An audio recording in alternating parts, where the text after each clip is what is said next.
After the good success in 3 post-war millimilia with the 1100 Sport model, Fiat returned unofficially to the competition in 1952 with the 8V, a Gran Turismo Berlinetta born late due to internal feuds with the Fiat management. The car was officially introduced to the 1952 Geneva Motor Show. It was a two-door, two-seater car with an aerodynamic line equipped with a 2-liter 8-cylinder engine developing 105 horsepower, whose mechanics were designed by engineer Dante Giacosa, who was the director of the Motor Vehicle Technical Office at the time, while the bodywork was designed by engineer Luigi Rapi, who was the director of the Special Vehicles and Bodywork section. The car with chassis number 5, the protagonist of this video, was commissioned together with 2 other 8V by Ovidio Capelli, director of the Scuderia Ambrosiana racing team of Milan and owner of the Fiat dealership of the same name in Milan, to participate in the 1952 millimilia. The 8V with chassis number 5, driven by the crew composed by Vincenzo Auricchio and Piero Bozzini, was the only one of the 3 cars to finish the race, placing 15th overall and 5th in the GT 2-liter category. Although flattering, the result of the millimilia could not be considered satisfactory completely. The meeting of the Scuderia Ambrosiana board, chaired by Ovidio Capelli, highlighted the weak spot of the Fiat 8V: too much weight and little power compared to the competitors. Also, 2 of the 3 cars were very damaged.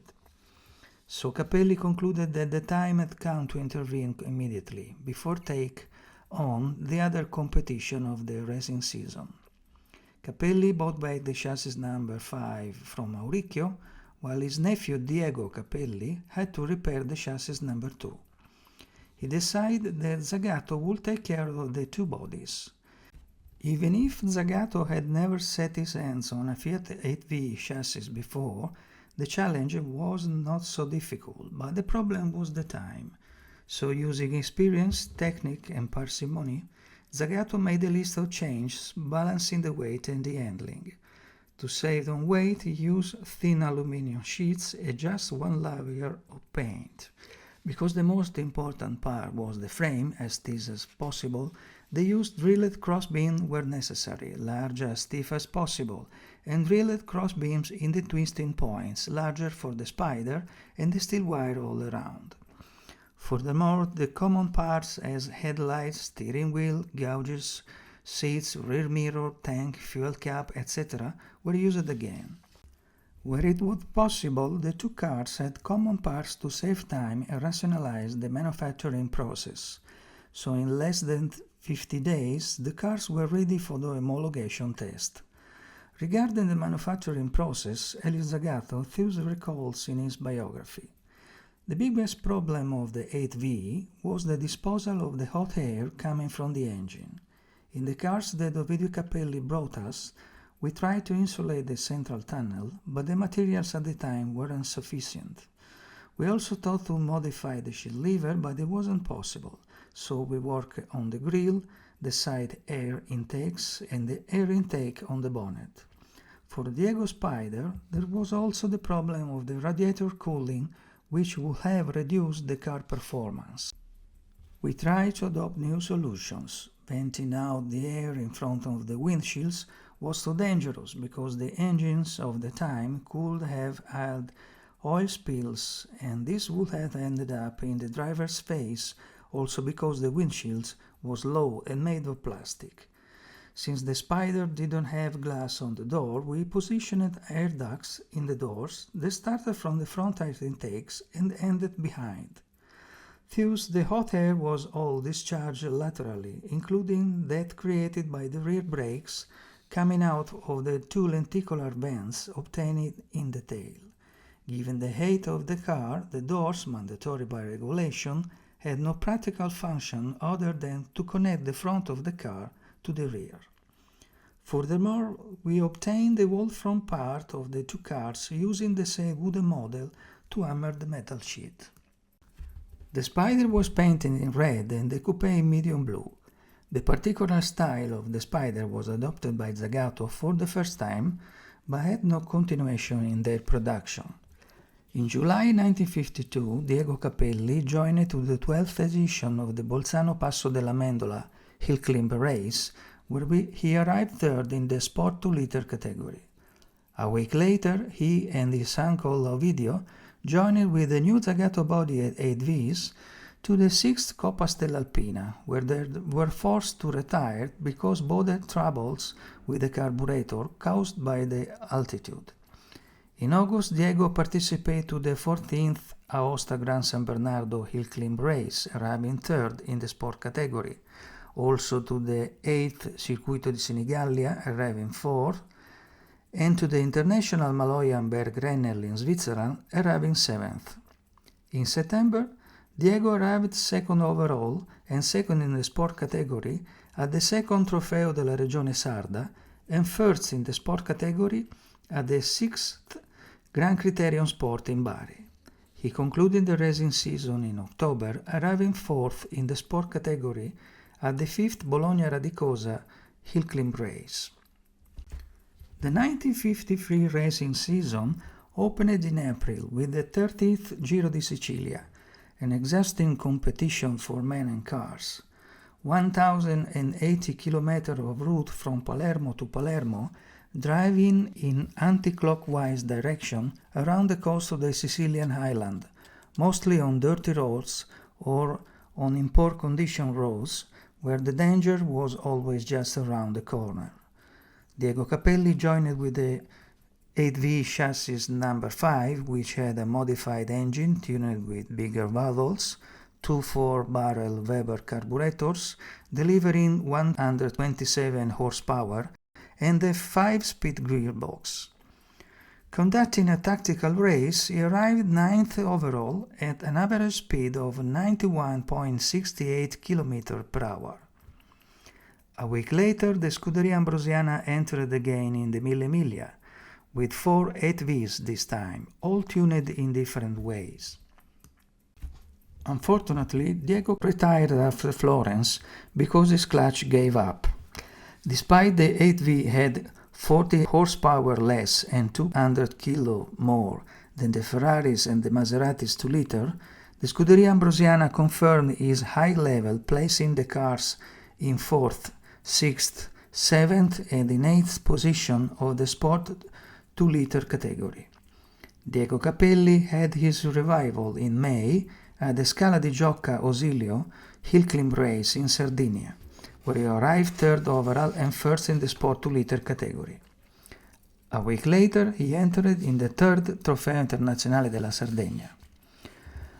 Unfortunately, about 50 kilometers from the starting line, a storm came on the state road number 131 connecting Sassari to Cagliari, reducing the visibility.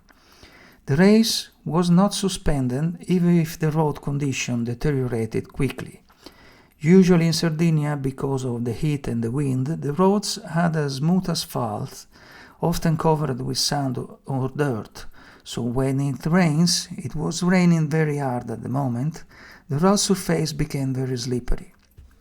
Approaching to San Luri, 180 kilometers south of Sassari, Capelli set the broadband entered in the village when the unexpected happened. Because the poor visibility, probably was trying to clean his helmet visor, instead of tightening the band, he widened it. So he struck a curbstone, then cut down a tree, and eventually rolled over with the car off the road. Capelli suffered some fracture and severe internal injuries. Immediately transported to the hospital in Cagliari, he arrived there deceased. He was 38 years old.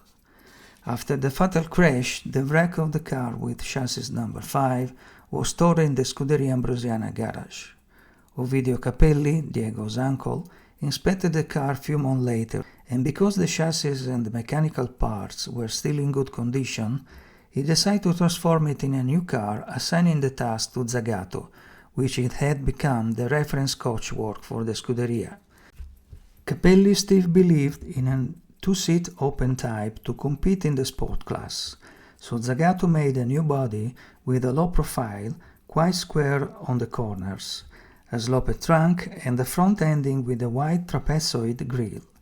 The bonnet was surmounted by a big air intake because of the big carburetors. The period racing regulation allowed to install a bigger fuel tank with the cap positioning outside the trunk, a windscreen limited to the driver position, and consequently a passenger seat covered with a metal top. He installed the original Type 104 engine with a 5-speed gearbox. Ovidio Capelli entered the car to the 6 hours of Castelfusano on 31 October 1954, assigned the car to Carlo Leto di Priolo, who made a good start running the first group immediately after. Unfortunately, on lap 9, he broke a gear wheel and he was forced to retire.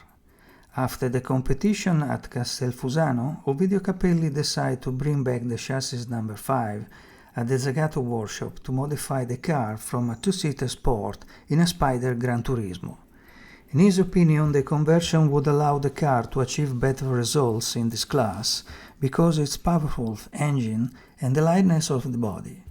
According to the 1955 CSAE regulation, the necessary modifications for a Spyder Gran Turismo were very few: a fixed glass windscreen, 2 side windows, 2 seats, a folding roof, and a smaller fuel tank.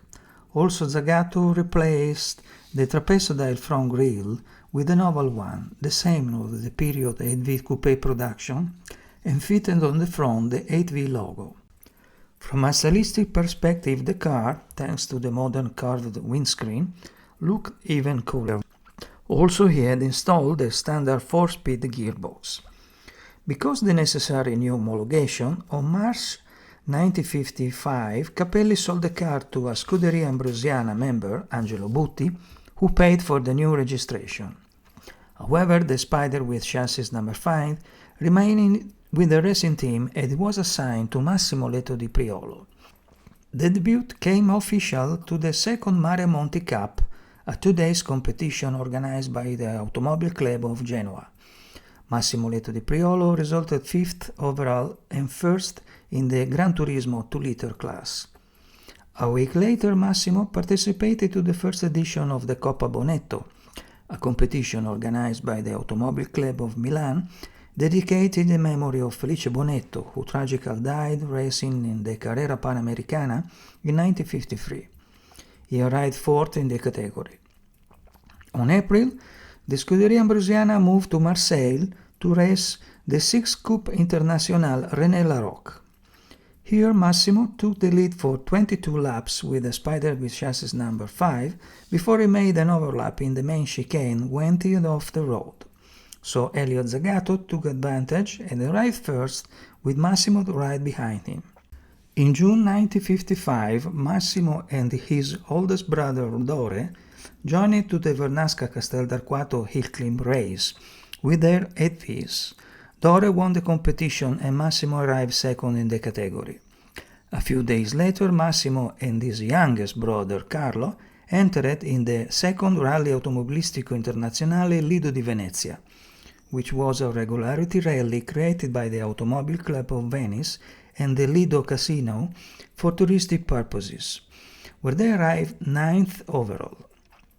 In August, the Scuderia Ambrosiana gone abroad to Sweden to participate to the 5th Sweden Grand Prix. Due to a delay during the boarding and the landing operation, the Scuderia Ambrosiana lorry arrived too late, finding the gates already closed. So Massimo with the Spyder with chassis number 5 and Dore with the coupé with chassis number 2 didn't have the chance to make a test lap on Saturday. Despite the perfect track condition, the race was quite hard on Sunday. Massimo took the lead after one lap, while Dore had some trouble because of the carburetors. The situation did not change until the 7th lap, when Massimo braked too late in a bend and made a spin, allowing the competitors to pass him. Also, Dore passed his brother, trouble to return on the track. At the 8th lap, Dore was almost 5 seconds behind the first, reducing the gap. Unfortunately, at the 11th lap, he broke the gearbox. After 16 laps, Massimo arrived second behind an Alfa Romeo 1900 Zagato, setting also the fastest lap record at 132.5 km per hour. The last competition of the season was the Coppa Intereuropa, held on the Monza track on September. In the Gran Turismo 2-liter category, the Fiat 8V Zagato were in the odds-on favorite with the bookmakers in the last race of the day. Massimo Leto di Priolo and the Spyder with chassis number 5 were in third line, just behind his younger brother Carlo with this coupé with chassis number 2. Unfortunately, the competition did not go well for the two brothers. At the 12th lap, Massimo made a pit stop because injection trouble, and after a quick check he retired. Also Carlo broke a piston at the 13th lap and retired. This was the last participation to a race for the Spyder with chassis number 5.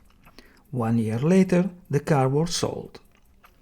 Today, back to its original state, the car resides in the garage of a US collector. Many thanks for watching. Please subscribe and share this video.